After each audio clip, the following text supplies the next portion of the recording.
tight versus loose handles. Which one should you be using and why? Today I'm gonna go over the different advantages and disadvantages of the different types of handles and which one you should master. Coach Jesse Minchin with Get Handles. Subscribe and click that bell icon to be notified of the newest video. So tight handles. First of all, what is it? Well, basically a tight handle is when you usually have your hands a little bit lower to the ground, you don't let the ball come up quite as high, and you also keep it tighter to your body, so you don't let it float way out to the side here, and you usually try to keep a high ball and hand time, which basically means for most of the dribble motion, you want your hand on the basketball for the entire dribble motion. You don't want to be loose like this, right? That would be more of a loose handle even when the ball's tight to you. Keeping those things in mind, this is usually going to be better for players that are quick, but also players that are a little bit more new to ball handling and are just trying to get their fundamentals down. What this is going to do for you is a bunch of things. First of all, it's going to make it a little bit easier for you to control the basketball because your hands are lower to the ground for the whole motion. So you're catching and releasing the basketball closer to the ground, so the ball's not floating in the air all on its own where defenders can steal it, and you have to, react more if it hits like a rock here and it bounces way out here, and you're not planning on catching it till it comes way out here and then it doesn't bounce where you expect it. That's gonna mess you up. So by getting your hands closer to the ground, even if it hits a rock or something, your hand's gonna be just waiting right there for the basketball, and even if it moves a little millimeter or two, it's not gonna mess you up as much. It's also gonna allow you to get off more of these rapid fire combos. And then the third big thing that's gonna really help you with is it's gonna force you to be in a low stance, which when you're low like this, it's easier to move quick, self fakes, get a nice first step that's gonna explode past your defender. And finally, it's just gonna put the basketball in a lower space where typically defenders don't like to play, right? If they're playing D and they're trying to reach way down low here, that's gonna put them off balance and out of position. And just most defenders don't like to get that low. So if you're dribbling down here, it gives you that advantage of not having to worry about getting the ball stolen as much. Tight handles will be typically better for high traffic situations, also when there's a lot of defenders around. There might be certain times where there's two defenders here and you can push it between the gap and there's open court behind you where you'll have a loose handle. But typically you want to keep the basketball lower and tighter to your body so defenders can't poke at it as easy, right? If you're putting the ball way out here, that gives you the defenders more times and space and ease to steal the basketball, especially when there's people all around you, behind you, and you don't know where everyone's at. One other example of how you could use tight handles is to just throw your defender's timing off and make them kind of jumpy at what is he gonna do, where's he gonna go, right? Because you can pull off some real rapid fire moves and combos by having that kind of a handle. One thing you could do to develop it is just work on that, right? Work on different combos between the legs cross, right? Doing that the other way. You could do between the legs behind the back, okay? Working on those different combos and trying to get them as low as you can and as tight to your body as you can, having them not move side to side a whole bunch and trying to keep it inches from the ground. But there's certain defenders that will take advantage of this, and if you have a certain skill set, loose handles might be a better fit for you. So loose handles, that's when you kind of let the ball be a little more exposed, right?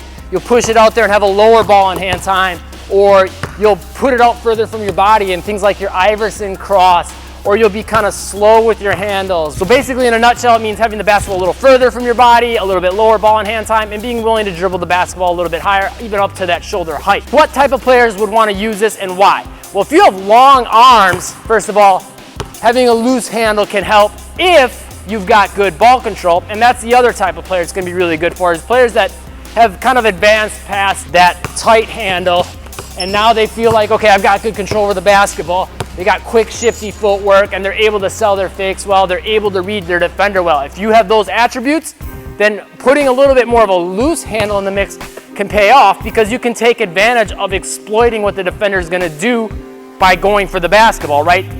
If you got a defender that you know is really going to bite hard on a ball fake, then the loose handle is going to help because now you can really sell that ball fake more to get them moving, right? Versus if you're a tight handle, you got to keep that ball tight to your body, right? You can't sell that little bit of extra fake. Traditionally, players have always been taught to keep more of a tight handle, though. They've been taught to keep it below waist height. But then Allen Iverson came and kind of changed people's perspective on that.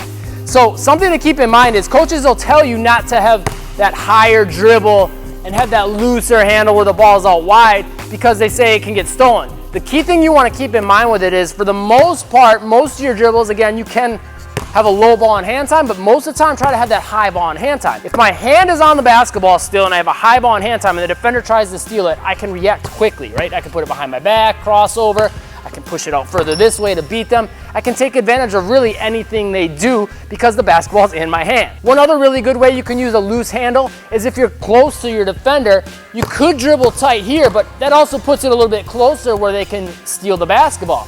But if I dribble out here, they've really got to commit to go for that basketball. And if they go hard that way, I could spin off of them or go into a behind the back. Or if they go hard this way to try to get the basketball behind my back, I can beat them easily, right? It puts me in a better position to take advantage of those situations. One of the other really big advantages of loose handles is usually you're able to free up your feet a lot more. And what that can do for you is you can sell multiple fakes in one dribble and know that is not a travel. As long as you're dribbling the basketball legally, you can take as many steps as you want in one dribble.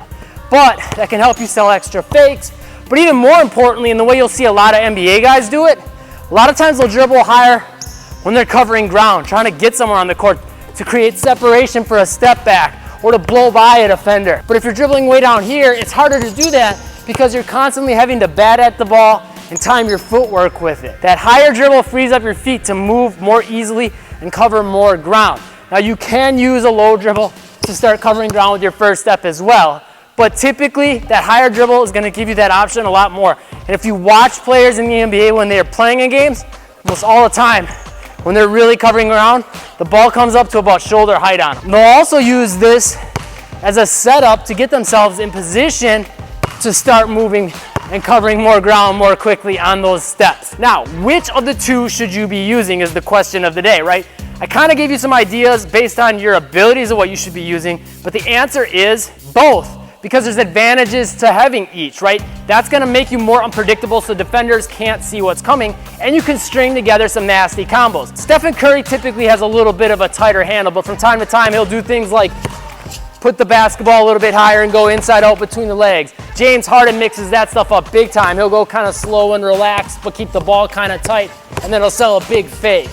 Kyrie Irving is constantly going between one style to the other. And that's going to make you a more unpredictable player to guard and make it a lot tougher for defenders to stay in front of you. But leave me a comment. Let me know which of those three players you think has the best mix of both worlds. Some quick examples of how you could use this, though, would be going from these tight dribbles here and then all of a sudden exposing the basketball into something like a sham god or just a bait dribble to all of a sudden get the defender to go for the basketball.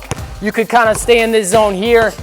James Harden will do this all the time, going between the legs cross to kind of lull the defender to sleep and make them anticipate what you're going to do for your big move. And then when they think you're about to go this way, boom, you sell that big Iverson cross, right? So mixing those things up can help you set up your defenders, give them something unexpected. One final way would be going from more of a loose handle to go into a tight crossover to make a quick change of direction and throw your defender's timing off. But here's the big thing. To get that type of a handle, you have to have a lot of elements. You have to have good footwork. You have to have really good ball control. You got to have some combos down.